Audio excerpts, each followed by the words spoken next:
જય માતાજી. તમારું ગોત્ર કયું? તમારું કોઈનું ગોત્ર કોઈને ખબર છે? ના. વશિષ્ઠ ગોત્ર. વાહ. બાકી બધા તમે શું બોલો? કશ્યપ કે કાશ્યપ ગોત્ર. આપણે ખાલી કૂતરું લાવીએ ને તોય ખબર પડે કે આલ્સેશિયન કૂતરું છે કે ડોબરમેન છે કે પોમેરિયન છે કે જર્મન શેફર્ડ છે. ભારતની અંદર દરેકના એક ગોત્ર છે, પણ આપણે ક્યારેય આપણા ગોત્ર શોધ્યા નથી અથવા આપણા ગોત્ર જાણવાનો પ્રયત્ન નથી કર્યો. એટલે જ્યારે તમે યજ્ઞ કરો એટલે આચાર્ય તમને સંકલ્પ કરાવે ત્યારે પૂછે કયું ગોત્ર, તમે કહો કશું નહીં, બ્લેન્ક થઈ જાઓ, કશું ન બોલો એટલે શું બોલે? કાશ્યપ ગોત્ર કે કશ્યપ ગોત્રથી એ યજ્ઞનો પ્રારંભ કરે.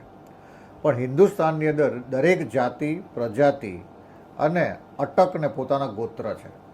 તો હવે પછી તમારું એક કામ છે કે ગોત્ર શોધજો, કારણ કે જ્યાં સુધી ગોત્ર નહીં મળે ને ત્યાં સુધી તમે કોઈ યજ્ઞનું પુણ્ય કર્મ ફળ પ્રાપ્ત નહીં કરી શકો.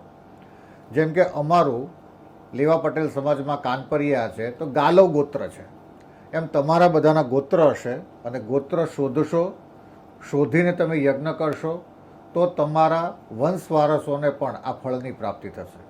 બસ મારે આજે આટલું જ કહેવું હતું કે આજનો દિવસ તમારા ગોત્ર શોધવા માટેનો. અસ્તુ. અંતિમ ધામ આશ્રમ મોજ.